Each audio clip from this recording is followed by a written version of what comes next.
Fala pessoal! Chegou a hora de estudar os gases perfeitos ou os gases ideais. Sabe que os gases que nós temos no cotidiano são chamados de gases reais. Então, para facilitar, criou-se esse modelo teórico chamado de gases ideais. Os gases ideais, eles apresentam uma dimensão muito pequenininha comparada ao seu volume. Os gases ideais eles apresentam um movimento desorganizado, as partículas elas colidem entre si, mas elas não trocam energia. Grava que as colisões são do tipo elástica, perfeitamente elástica, e não há interação entre as partículas. Assumindo esses detalhes, acredite, estudar os gases vai ser bem mais tranquilo. Os gases, eles apresentam três variáveis de estado. Então imagina aqui, ó, eu tenho um balão que comporta aí um gás. Então aqui dentro nós temos um gás. Esse gás que está aqui dentro, repito, movimento desorganizado, ocorrem colisões, mas não ocorre gasto de energia. Nós dizemos até que não há interação intermoleculares entre os gases que estão preenchendo esse balão. Mas esse balão, esse gás que está no interior desse balão, ele apresenta uma pressão, uma temperatura e ele ocupa um certo volume. Então ele tem três variáveis que são as chamadas variáveis de estado: pressão, temperatura e volume. A equação conhecida como equação geral dos gases relaciona essas três variáveis. E ela diz que a pressão de um gás vezes o volume sobre a temperatura se mantém constante. Só que para isso ser válido, para isso ser verdadeiro, o gás ele não pode estar reagindo entre si para que não haja mudança no número de mols e também o gás ele não pode estar vazando, não pode estar entrando gás para que não haja mudança no número de mols. Então P1, V1, T1 é igual a P2, V2, T2. Pressão, volume e temperatura. A única unidade que tem que ser respeitada aqui é a unidade de temperatura. A temperatura sempre em Kelvin, temperatura sempre dada em Kelvin.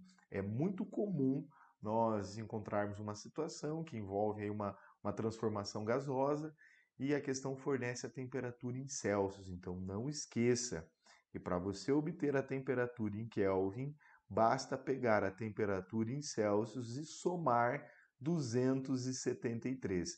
Temperatura sempre em Kelvin. Agora, a pressão e o volume pode ser em qualquer unidade, desde que haja uma coerência. Exemplo, se P1 estiver em atm, P2 tem que estar em atm.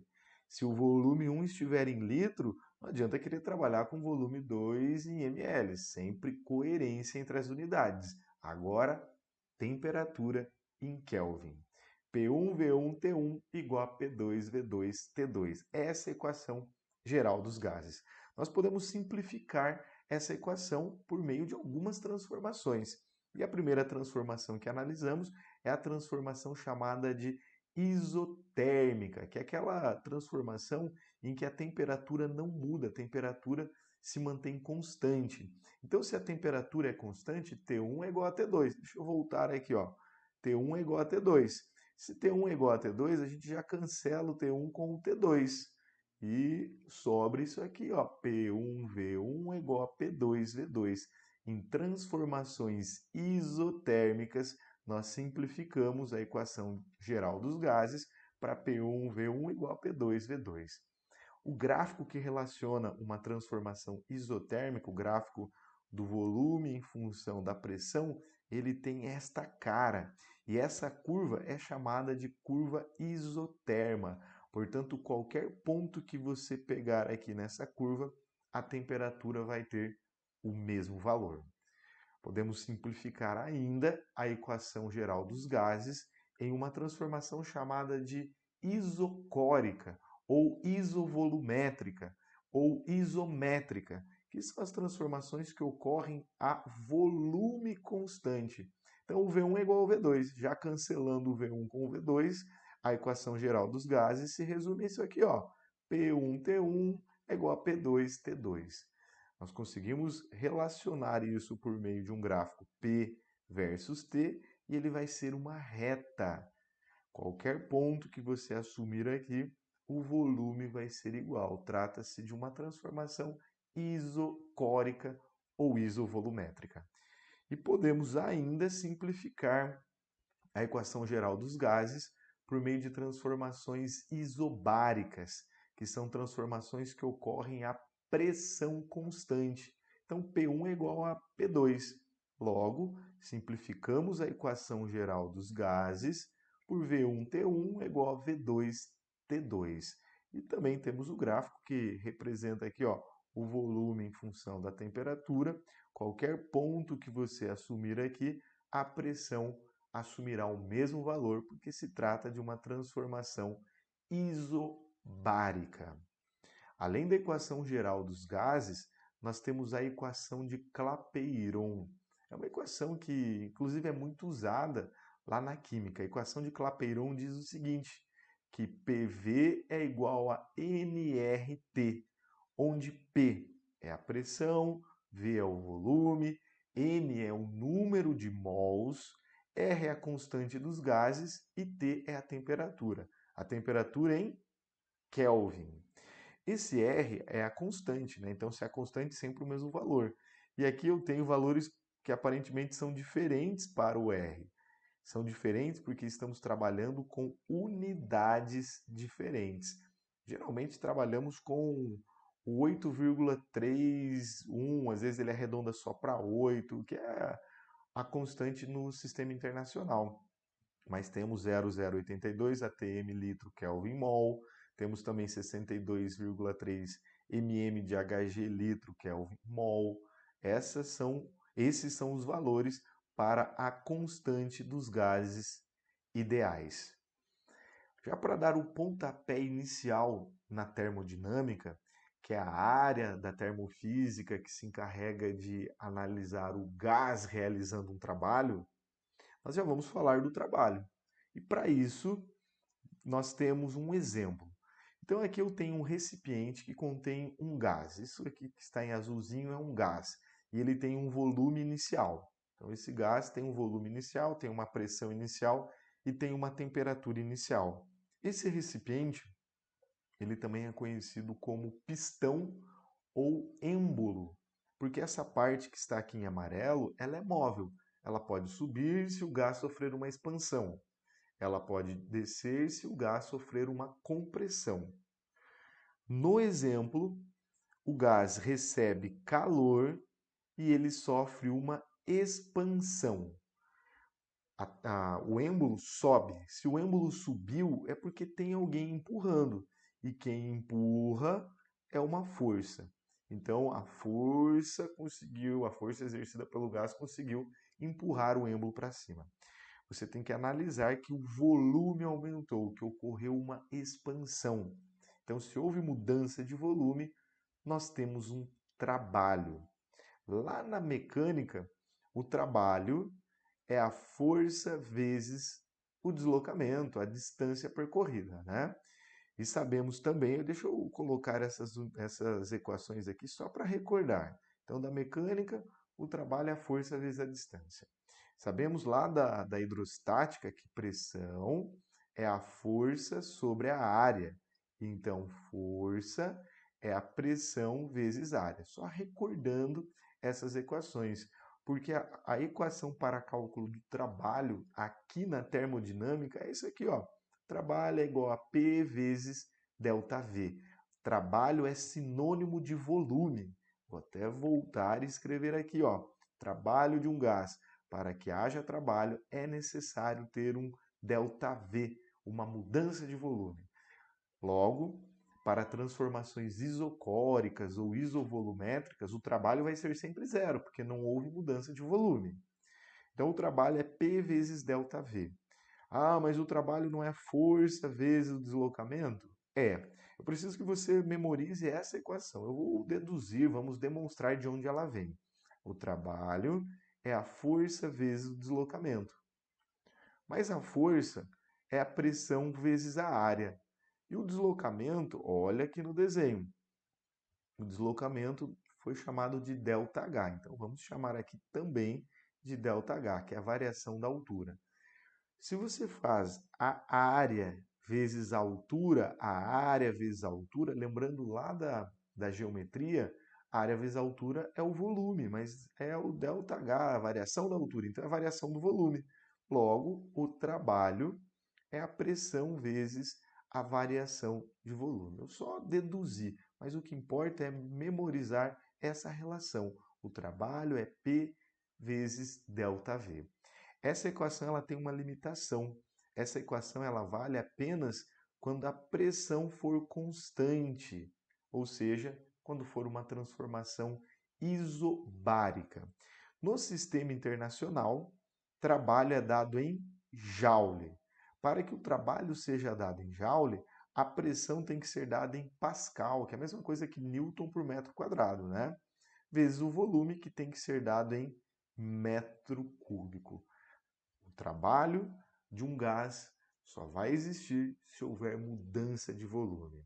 Se porventura o gás expandir, se aumentar o volume, nós temos que o trabalho é positivo. Na expansão, o trabalho é positivo. Agora, se o gás for comprimido, se ele diminuir o volume, aí o trabalho será negativo. Na expansão, o gás realiza trabalho, portanto, positivo. Na compressão, um agente externo realiza trabalho sobre o gás, portanto, trabalho negativo, volume diminuiu. Já que essa equação vale apenas para transformações isobáricas, se for uma outra transformação, nós temos um método gráfico. Atenção, que o gráfico da pressão em função do volume nos fornece o trabalho. Então, o gráfico P versus V, a área nos fornece o trabalho. A área é igual ao trabalho. Vai com calma, não adianta olhar para qualquer gráfico, já sair calculando a área e dizer que é o trabalho. Apenas gráfico da pressão em função do volume nos fornece o trabalho. Nós temos transformações cíclicas. Um ciclo é quando a transformação inicia em uma pressão, em uma pressão, em um volume, uma temperatura, e ele termina na mesma pressão, no mesmo volume, na mesma temperatura. Então, uma transformação cíclica ocorre quando ele começa e termina no mesmo ponto. Começa e termina no mesmo ponto. Se você tiver o gráfico P versus V para calcular o trabalho, basta encontrar a área.